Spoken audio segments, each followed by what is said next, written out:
En el nombre del Padre, y del Hijo, y del Espíritu Santo. Amén. Ave María Purísima, sin pecado concebida. Amén. No a nosotros, Señor, no a nosotros, sino a tu nombre da toda la gloria.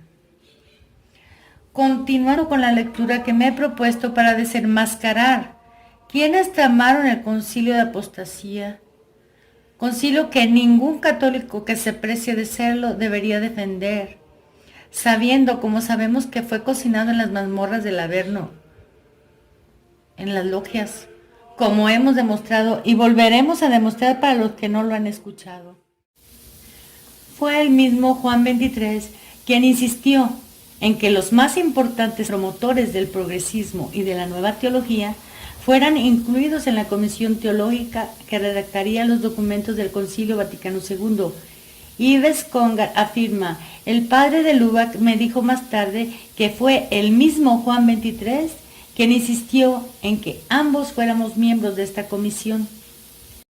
Philippe Le Villain también escribió: entre los asesores de la comisión teológica que preparó el concilio, se notó la presencia de Congar, de Lubac, Hans Kuhn y otros. Todo el grupo de teólogos implícitamente condenados por la encíclica Humani Generis en 1950, que habían sido llamados a Roma a instancias de Juan XXIII. La lista de estos teólogos que se hicieron prominentes gracias a Juan XXIII incluye a Karl Rahner, Yves Congar, Henry de Lubac, Marie-Dominique Chenu, Edward Schillebeeckx, Hans Kuhn, Joseph Ratzinger y Urs von Balthasar. Fue el Papa Roncalli quien abrió la Iglesia al progresismo, que es el neomodernismo. Yves Congar da testimonio de ello. Pío X fue el Papa que enfrentó el movimiento modernista. Los estudios del movimiento continuaron su curso incontenible, tanto desde fuera como desde dentro, encontrando a veces resistencias, problemas, controles y restricciones. Más tarde, la situación cambió profundamente. Estaba Juan XXIII. Continúa el padre Sáenz, raciocinando un poco. Los de la izquierda dicen, escribe ya el citado canónigo Rafael Rúa Álvarez, la Iglesia Católica se ha declarado socialista. Juan XXIII fue procomunista. El Vaticano es amigo de los gobiernos comunistas del mundo desde Juan XXIII, amores. Y cambiando su táctica con la rápida inteligencia que les caracteriza, sin olvidar los consejos de sus progenitores ideológicos, le sonríen hipócritamente al Vaticano, le escriben, le aplauden y se conduelen con él. Y hasta se celebra una misa pontifical luctuosa en Moscú, y Fidel Castro puso en Cuba las banderas oficiales a media asta en señal de duelo por la muerte de Juan XXIII. ¿Se puede mantener o establecer relaciones con los que están sembrando la desolación en la casa del Señor? ¿No es motivo de justo escándalo esta confusión, esta política que es blandura y cortesía y aparente aceptación de la brutalidad y de la más espantosa tiranía usurpadora por la fuerza bruta de las funciones y del puesto de una verdadera y legítima autoridad? La aparente aceptación de la tesis y de la política de los Estados Unidos que proclama como solución razonable y benéfica de la lucha de Oriente y Occidente la coexistencia pacífica, al fin ha sido admitida y establecida por Moscú y el Vaticano. ¿Ok?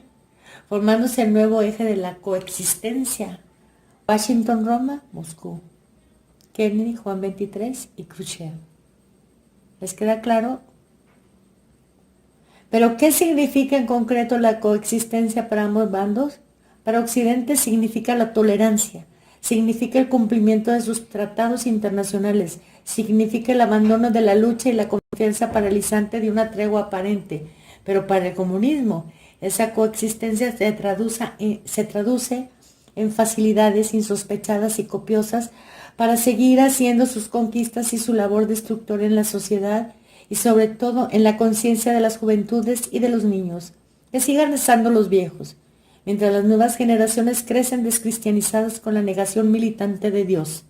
Que siga la iniciativa privada construyendo fábricas, levantando edificios, ensanchando confiada los proyectos de sus negocios, mientras el estatismo insaciable, los conflictos obreros y la desorientación ideológica facilitan su futura ruina y socialización.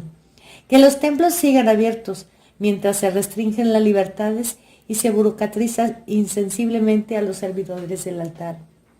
La nueva liturgia abrirá las puertas a la democratización, primero a la socialización, después a la desaparición, finalmente de la Iglesia.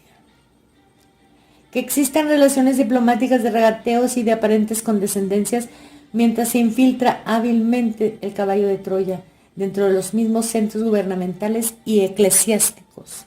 A la larga, sin embargo, si el comunismo no cambia, si no abandona su ambición de proselitismo y expansión universal, la violencia tiene que venir.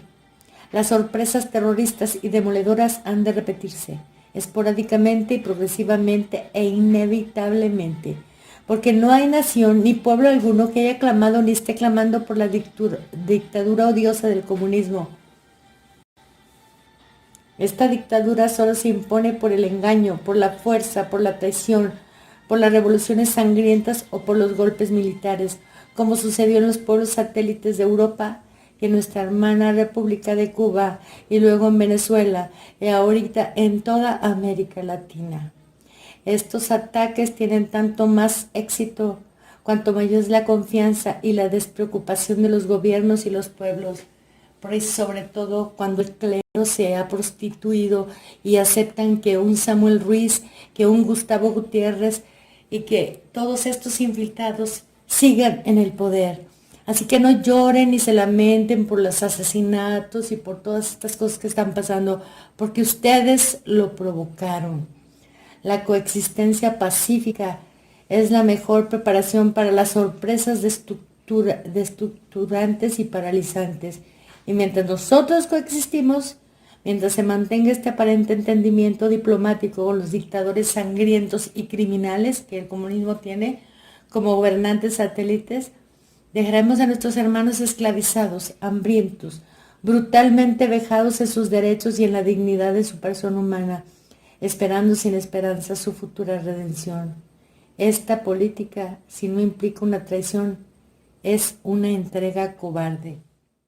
El Papa que cambió la Iglesia. No hubo ninguna duda que después de la muerte del Papa Juan XXIII, no lo sucedería sino al arzobispo de Milán, Giambattista Montini.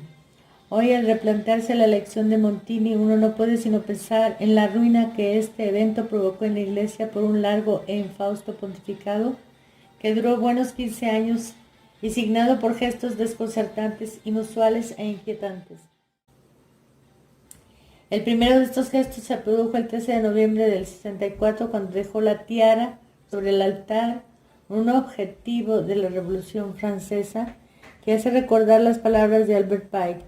Los inspiradores, los filósofos y los historiadores de la Revolución Francesa habían conjurado derrocar la corona y la tiara sobre la tumba de Jacques Molay. Entonces esa deposición de la tiara, realizada por mano de quien ocupaba la cátedra de Pedro, fue un gesto más grave que la deposición de Luis XVI y que la apertura de la... Después de la tiara, Pablo VI se sacó la mitra y luego abolió el báculo, para usar el crucifijo casi para dar a entender la renuncia a guiar y gobernar a sus súbditos. Algún tiempo después, en lugar de la cruz pectoral, o junto a ella, se puso el efod del gran sacerdote en el cierre de su capa pluvial pontifical. Luego Pablo VI dio su báculo y su anillo al budista birmano U Thant, siempre para ayudar a los pobres, según él. Después vino sin preaviso establecer que los cardenales debían decaer de su dignidad de miembros de cónclave a los 80 años. Esta es una exclusión fundada en un principio arbitrario que jurídicamente no quita capacidad jurídica al colegio cardenalicio. A pequeños pasos, sin embargo, Pablo VI llevó adelante su revolución en la Iglesia romana. Él recibió en el Vaticano a terroristas y degolladores de mujeres y niños. En efecto, el 1 de julio de 1970 recibió a 3 jefes del terrorismo de Angola, Mozambique, Guinea-Bissau y Cabo Verde. Fueron admitidos al besamanos. Es significativo entonces que hubiera dado a ellos un ejemplar de su encíclica Populorum Progressio. ¿Y qué decir ahora de un Pablo VI que debía ser anticomunista incondicional y en su lugar fue filocomunista o criptocomunista, como Roncalli? Ajá. De aquellas palabras de traición surgieron todos los escándalos de la mente comunista de Casaroli y de sus cómplices como, por ejemplo, Alighiero Tondi, echado de Roma por haber sido descubierto fotografiando documentos que pasaba a Monseñor Montini y luego iban al comunismo.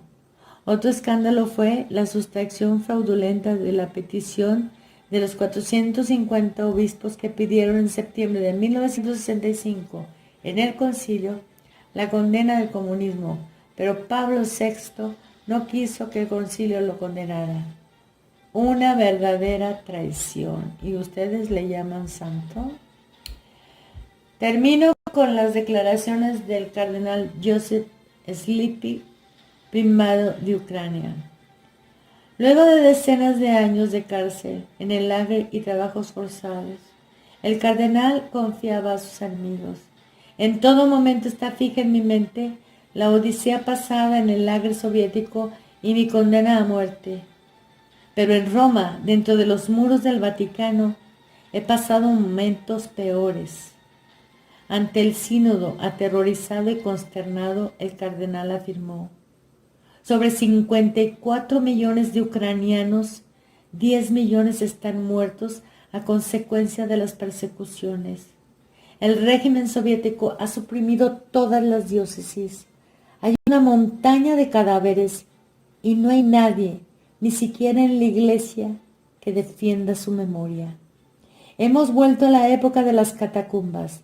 Miles y miles de fieles de la iglesia de Ucrania son deportados a Siberia y hasta el círculo polar. Pero el Vaticano ignora esta tragedia. No la ignoraba. Se congratulaba de ella. Tal vez los mártires se han convertido en testigos molestos. ¿Seremos nosotros una bola con una cadena en el pie para la iglesia de Pablo VI? Pablo VI después hizo encerrar en la torre al cardenal Sleepy, que sin embargo tuvo ocasión de desahogarse con el padre Luigi Villa, quien solo con audacia le hizo una grata visita.